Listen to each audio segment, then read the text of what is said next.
यानंतर एक breaking news येते नागपूरमधून। नागपूर जिल्हा मध्यवर्ती बँकेनं शेतकरी कर्जमाफीसाठी कंबर कसली। राज्य सरकारनं 30 जून पर्यंत कर्जमाफीची घोषणा केल्यानं आता थकीत कर्जदारांची माहिती संकलित करण्याचं काम युद्धपातळीवर सुरू आहे। हरभऱ्याच्या आयातीमध्ये तिप्पट वाढ, आयात शुल्क कमी असल्याचा परिणाम, उडीद आयातही वाढली, शेतकऱ्यांना धक्का। कोविडने दगावलेल्या कर्मचाऱ्याच्या कुटुंबियांना 50 लाखांची भरपाई द्या, हायकोर्टाचे एसटी महामंडळाला थेट आदेश। असा पाऊस कधीच झाला नव्हता का? लोणार सरोवराच्या वाढत्या पाणी पातळीवरून उच्च न्यायालयाचा सरकारला थेट सवाल। बचत गटाच्या उत्पादित मालासाठी जिल्हा स्तरावरती उमेद माल उभारणार जयकुमार गोरे, शेतकऱ्यांना होणार याचा अतिशय मोठा फायदा।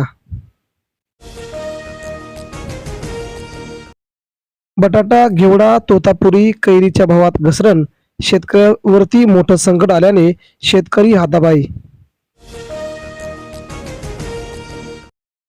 अजितदादांच्या माघारी डीपीसी निधीला झटक, फडणवीसांकडे अर्थ खात्याचा पदभार येताच पुण्याला केवळ 93 कोटींची वाढ। मोदी भ्रष्ट नेते, भाजपची उलटी गिनती सुरू झाली, केजरीवाल यांचा दिल्लीतील जंतर मंतर मैदानावरती जोरदार हल्लाबोल। कांद्याने शेतकऱ्यांच्या डोळ्यात आणलं पाणी, कांदा केवळ 7 रुपये किलो, शेतकरी गहिवरला, रडत रडत कांदे आणले घरी। वन्य प्राण्यांच्या शिकारीकडे दुर्लक्ष, फिरते पथक कुचकामी, तालुक्यातील संपूर्ण शिवारामध्ये पथक कुचकामी। ग्रामीण भागात हागणदारी मुक्तीचा उडाला बोजवारा, घरी शौचालय पण नागरिक रस्त्याच्या कडेला जाताना संपूर्ण महाराष्ट्रात ही चर्चा। उडाना दरम्यान व्हीएसआरचे मालक वैमानिकाच्या आसनावर झोपले, निष्काळजीपणा भोवला, जय पवारांकडून धक्कादायक दावा, व्हिडिओ शेअर करत केली कडक कारवाईची मागणी। मोहोळ गळतीने कोकणचा राजा भाव खाणार, 100% मोहर लागला, परंतु मोहर गळाल्याने आता भाव वाढ होण्याची शक्यता। उन्हाळा तापदायक, इंग्रजकालीन थंड हवेचे ठिकाण बनले उष्ण शहर, आता पुढील 2 महिने अतिशय दीर्घकाळ उष्णतेची लाट होणार निर्माण। कांदा उत्पादकांना प्रति क्विंटल 500 रुपये अनुदान द्या, छगन भुजबळांची मुख्यमंत्र्यांकडे मागणी। देवेंद्र फडणवीस आता शेतकऱ्यांच्या हिताचा निर्णय घेणार का, याकडे लक्ष।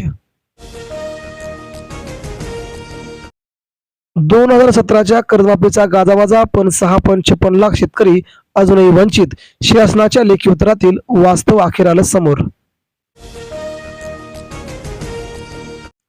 शिखर बँक कर्ज घोटाळा, राजकीय नेत्यांना दिलासा, अजित पवारांचा समावेश, ईओडब्ल्यूचा क्लीन चिट देणारा क्लोजर रिपोर्ट विशेष न्यायालयाकडून मंजूर।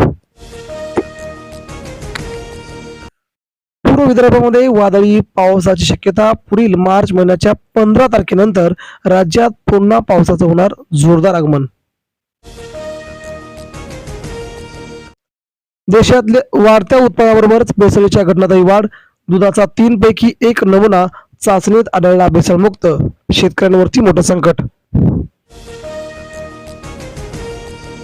परभणी हिंगोली जिल्ह्यात 17.70 लाख क्विंटल कापूस खरेदी, खुल्या बाजारातील दरात सुधारणा, खासगी कापूस खरेदीत झाली मोठी वाढ, शेतकऱ्यांना फायदाच फायदा। भारताच्या चहाची जगाला भुरळ, निर्यातीने गाठला नवा उच्चांक, शेतकऱ्यांना होतो याचा दुप्पट जबरदस्त फायदा। डीएपी खतांची किंमत वाढण्याची शक्यता अखेर वाढली, बळीराजावरती सगळ्यात मोठं संकट, सरकार कोणता निर्णय घेणार याकडे लक्ष। दारू विकून सरकार महसूल मिळवत असेल तर शेतकऱ्यांना पण गांजा विकून, तंबाखू विकून पैसे कमवायची परवानगी द्यावी, संपूर्ण व्हिडिओ होते व्हायरल। गृहकर्जात महाराष्ट्र देशात टॉप, गेल्या वर्षात तुलनेत 10% वाढ झाल्याची धक्कादायक माहिती समोर।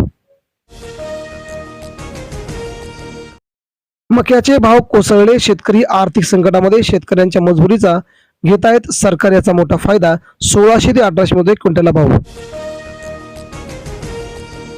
तयारी पूर्ण, लवकरच कर्जमाफी. विदर्भाच्या 3 जिल्ह्यात सर्वाधिक थकबाकीदार. 1990 ते 2025 पर्यंतच्या सर्व शेतकऱ्यांना मिळणार याचा लाभ.